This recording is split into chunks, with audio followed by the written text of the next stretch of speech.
Rowdy sheeter ಬಿಕ್ಲು Shiva ಕೊಲೆ ಕೇಸ್ನಲ್ಲಿ ಮತ್ತೆ 4 ಮಂದಿಯನ್ನ ಅರೆಸ್ಟ್ ಮಾಡಲಾಗಿದೆ ಅನ್ನುವಂತ ಡೀಟೇಲ್ ಈಗ ಲಭ್ಯ ಆಗ್ತಾ ಇದೆ. ಅರೆಸ್ಟ್ ಆದವರು ಸುಪಾರಿ ಕಿಲ್ಲರ್ಸ್ ಅನ್ನುವಂತ ಡೀಟೇಲ್. 4 ಜನ ಸುಪಾರಿ ಕಿಲ್ಲರ್ಸ್ ಅನ್ನು ಬಂಧಿಸಿದ್ದಾರೆ ಪೊಲೀಸರು. ಅವಿನಾಶ್, ಸುದರ್ಶನ್, ಮುರುಗೇಶ್ ಮತ್ತು ನರಸಿಂಹ ಬಂಧಿತ ಆರೋಪಿಗಳು. ಕೋಲಾರ ಮೂಲದ ಒಟ್ಟು 5 ಜನರ ಪೈಕಿ 4 ಮಂದಿ ಅರೆಸ್ಟ್ ಆಗಿದ್ದಾರೆ. ಮಾಲೂರಿನ ಟೇಕಲ್ ಬಳಿ 4 ಜನ ಆರೋಪಿಗಳನ್ನು ಅರೆಸ್ಟ್ ಮಾಡಲಾಗಿದೆ. ಮಾಲೂರಿನ ನರಸಿಂಹ ಗ್ಯಾಂಗ್ಗೆ ಸುಪಾರಿ ಕೊಟ್ಟಿದ್ದ ಜಗ್ಗ. ಎಸಿಪಿ ರಂಗಪ್ಪ ನೇತೃತ್ವದಲ್ಲಿ ಕಾರ್ಯಾಚರಣೆ ನಡೆಸಿ 5 ಜನ ಸುಪಾರಿ ಕಿಲ್ಲರ್ಸ್ ಪೈಕಿ 4 ಜನರನ್ನ ಅರೆಸ್ಟ್ ಮಾಡಲಾಗಿದೆ ಅನ್ನುವಂತ ಮಾಹಿತಿ ಈಗ ಲಭ್ಯ ಆಗ್ತಾ ಇದೆ. ಈ ಕೇಸ್ನ A1 ಜಗ್ಗ ಸುಪಾರಿ ಕೊಟ್ಟಿದ್ದ ಬಿಕ್ಲು ಶಿವನನ್ನ ಕೊಲ್ಲೋದಕ್ಕೆ. ಬಿಕ್ಲು ಶಿವ ಕೊಲೆಯಾಗಿದ್ದು ಸುಪಾರಿ ಹಂತಕರ ಕೈಯಲ್ಲಿ ಎನ್ನುವಂತ ಡೀಟೇಲ್ ಈಗ ಲಭ್ಯ ಆಗಿರೋದು. ಒಟ್ಟು 5 ಮಂದಿ, ಇದರಲ್ಲಿ 4 ಜನರನ್ನ ಅರೆಸ್ಟ್ ಮಾಡಲಾಗಿದೆ. ಮಾಲೂರು ಕೋಲಾರದ ಮಾಲೂರಿನ ನರಸಿಂಹ ಗ್ಯಾಂಗ್ಗೆ ಸುಪಾರಿ ಕೊಟ್ಟಿದ್ದ ಜಗ್ಗ ಸದ್ಯ ಅವರನ್ನು ಅರೆಸ್ಟ್ ಮಾಡಲಾಗಿದೆ.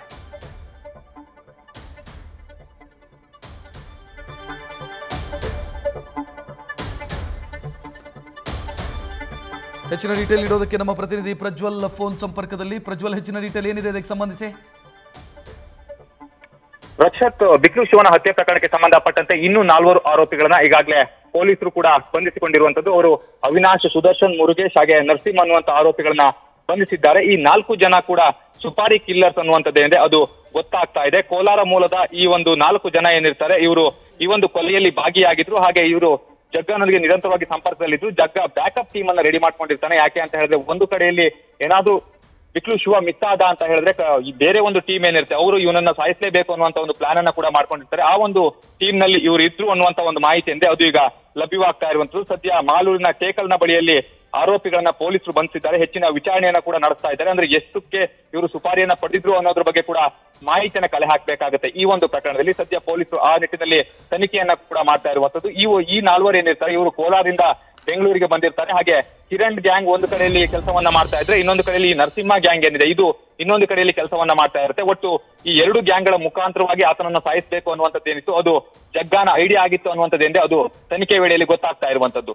ಜಗ್ಗ ಮತ್ತೆ ಬಿಕ್ಲು ಶಿವನ ನಡುವೆ ಸಾಕಷ್ಟು ಜಮೀನಿನ ವಿಚಾರಕ್ಕೆ ಸಂಬಂಧಪಟ್ಟಂತೆ ಗಲಾಟೆ ಕೂಡ ಆಗ್ತಾ ಇತ್ತು. KR ಪುರಂ, ಅವಲಹಳ್ಳಿ ಭಾಗಗಳಲ್ಲಿ ಬಿಕ್ಲು ಶಿವ ಏನ್ ಮಾಡ್ತಾ ಇದ್ದ ಅಂದ್ರೆ ಸಾಕಷ್ಟು ಜಮೀನುಗಳಿಗೆ ಬೇಲಿಯನ್ನ ಹಾಕುವಂತ ಒಂದು ಕೆಲಸವನ್ನ ಮಾಡ್ತಾ ಇದ್ದ. ಹಾಗೆ ಒತ್ತುವರಿ ವಿಚಾರಕ್ಕೆ ಸಂಬಂಧಪಟ್ಟಂತೆಯೂ ಕೂಡ ಇಬ್ಬರ ನಡುವೆ ಸಾಕಷ್ಟು ಜಗಳ ಆಗಿತ್ತು ಅನ್ನುವಂಥದ್ದೇನಿದೆ ಅದು ಗೊತ್ತಾಗ್ತಾ ಇರುವಂತದ್ದು. ಮತ್ತೊಂದು ಕಡೆಯಲ್ಲಿ ಫೇಸ್ಬುಕ್ ನಲ್ಲಿ ಲೈವ್ ಬಂದು ಕೂಡ ಬಿಕ್ಲು ಶಿವ ಜಗ್ಗನಿಗೆ ಬೈಯುವಂತ ಒಂದು ಕೆಲಸವನ್ನ ಮಾಡಿದ್ದ. ಇದೆಲ್ಲವನ್ನ ಕೂಡ ಜಗ್ಗ ಮನಸ್ಸಿನಲ್ಲಿ ಇಟ್ಕೊಂಡಿದ್ದ. ಹಾಗೆ ಆ ಒಂದು ದ್ವೇಷದ ಹಿನ್ನೆಲೆಯಲ್ಲಿ ಈತನನ್ನ ಹತ್ಯೆ ಮಾಡಬೇಕು ಅನ್ನುವಂತ ಒಂದು ಪ್ರೀ ಪ್ಲಾನ್ ಅನ್ನ ಮಾಡ್ಲಿಕ್ಕೆ ಎಲ್ಲಾ ಒಂದು ಯೋಚನೆಯನ್ನ ಕೂಡ ಮಾಡಿರ್ತಾನೆ. ಹಾಗೆ ಆ ಒಂದು ಪ್ಲಾನ್ ಅನ್ನ ಕೂಡ ಎಕ್ಸಿಕ್ಯೂಟ್ ಮಾಡಿರ್ತಾನೆ. ಆ ಒಂದು ಪ್ಲಾನ್ ನ ಪ್ರಕಾರವಾಗಿ ಈತನ ಹತ್ಯೆ ನಡೆದಿದೆ ಅನ್ನುವಂಥದ್ದೇನಿದೆ ಅದು ಈಗ ಗೊತ್ತಾಗ್ತಾ ಇರುವಂತದ್ದು. ಒಟ್ಟು 2 ಟೀಮ್ಗಳ ಮುಖಾಂತರವಾಗಿ ಬಿಕ್ಲು ಶಿವನ ಹತ್ಯೆ ಏನಿದೆ ಅದು ಈಗ ಆಗಿರುವಂತದ್ದು. ಈ ಬಗ್ಗೆ ಪೊಲೀಸರು ಕೂಡ ಇನ್ನೂ ಸಮಗ್ರವಾದಂತಹ ಒಂದು ತನಿಖೆಯನ್ನ ಮಾಡ್ತಾ ಇದ್ದಾರೆ.